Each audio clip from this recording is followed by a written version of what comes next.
So we have learned about most important differential formulae. Now let us come to integral. So we have learned that what is the meaning of integral is addition. But addition when parts are so small then we cannot count them. So this is something non-countable. Let us see what happens in case of integration or integral. But one important thing before starting these formulae, that differentiation that we have learned and integration both are opposite functions. Both are opposite functions. So what is this meaning of opposite function? Let us see what is the meaning of this opposite function. Suppose we have differentiation. We differentiate something. Let us do on some of the formulae. So first we differentiate a constant. So what is differentiation for a constant? It is 0. Now what is the integration of constant? Integration of 0. So let us integrate something which is not there. Let us say this 0 is there and we are going to integrate this. So what we will get? We will get some constant. So even if nothing is there and we are doing integration, what we get? Constant. If nothing is there to integrate, still we are integrated, we get a constant. This thing, remember this thing. If we are doing integration on nothing is there, so what we will get? A constant. Remember this thing, this we will use. Now what was the second function? Suppose we take x. So this dx upon dx was 1. Now if we integrate 1, so what we will get? So if we do the integration of 1, and the way we write integration, we always write this like this, 1 into dx. So 1 we can remove because 1 into something is always that. So integration of dx is equal to x. So we differentiated x, we get 1. When this dx is integrated, we call it s. So this is x. So integration is just opposite function of the differentiation. Let us do one more. Suppose we have differentiation of this cx. So what was the differentiation? C comes out here and dx upon dx is x. Now what is the integration? So for doing the integration, what we do? We take this dx this side and then put as integral sign. So the way we do integration, c and this dx and then integral sign. So let me remove this integration sign. So we are integrating this c. But the problem with this integration, how we are integrating? We are integrating with respect of none. We are integrating with respect to x. So what is this dx?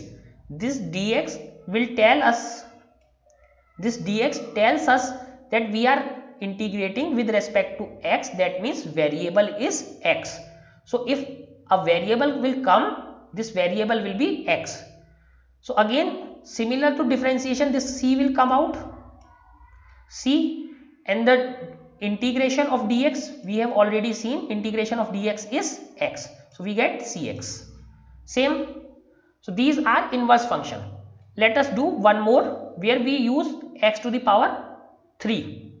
So differentiation of x to the power 3. So what was the differentiation? N 3 x to the power n minus 1, 3x square. This was the differentiation. Now if we integrate this function, let us do integration. 3x square integration, but in which respect we are integrating? We are integrating with respect to this denominator. So 3x square dx. So we will just see the formula, but what we get? We get this 3 will come out because this is constant. X square is integration of x square is x to the power n plus 1 upon n plus 1. N is 2, that is 3. 3 and 3 cancels out, we get x cube. So in a way what we saw here is differentiation and integration are just the opposite function, just the opposite functions. Now let us see integration of some of the most common functions or most common formula for integral. Remember, if there is nothing, still we get differentiation, integration of that as constant. Now what is the integration of dx? That is simply x, but we can add nothing. Nothing is a constant. So we can simply write it like this: dx plus integration of nothing.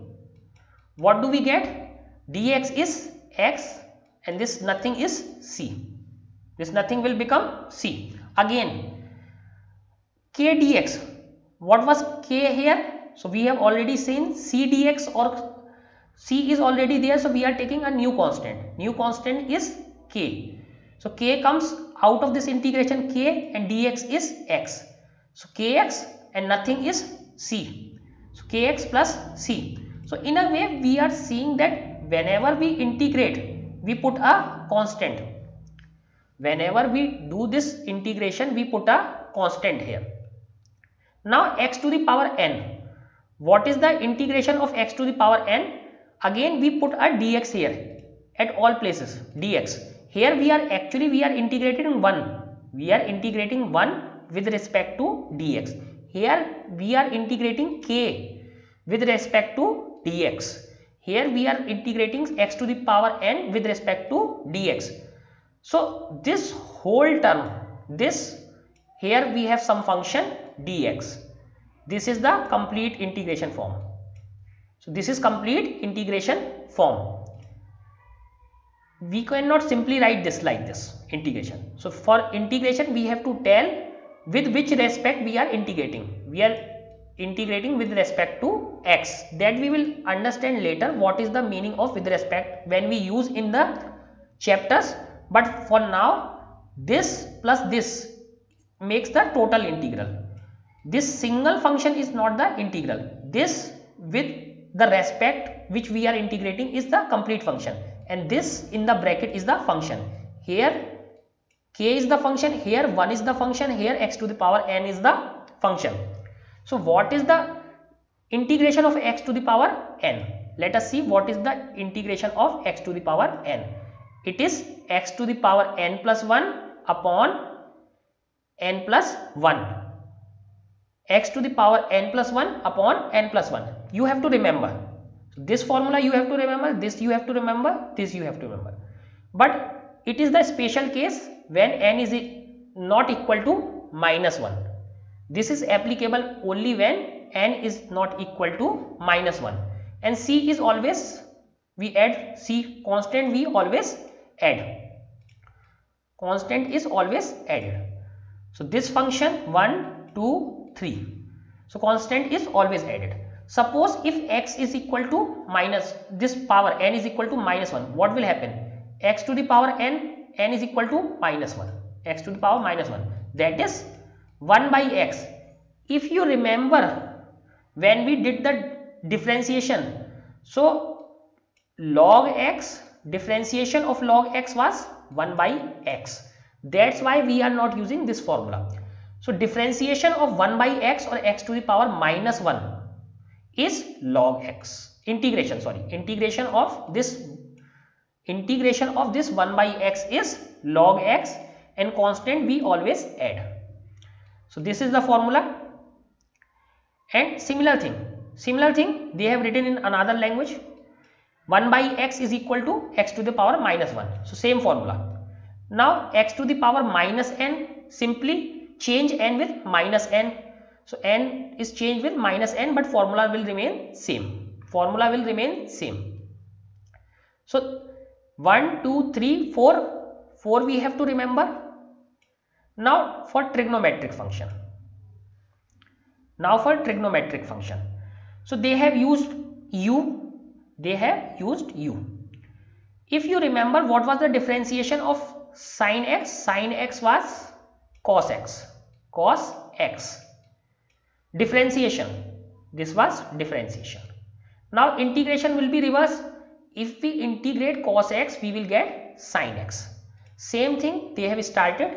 Integration of cos x is sin x. Instead of you just use x. So cos x dx is equal to sin x plus constant. Similarly, sin x dx integration of that is minus cos x. Remember, in differentiation sin x will give cos x with a positive sign. In integration there is a negative sign. Cos x will give in differentiation a negative sign, here it is positive sign. Only thing is that sign is reversed. Sign is reversed. So this one is important, this one is important, and this sec square x dx. Don't use u du. So what you use?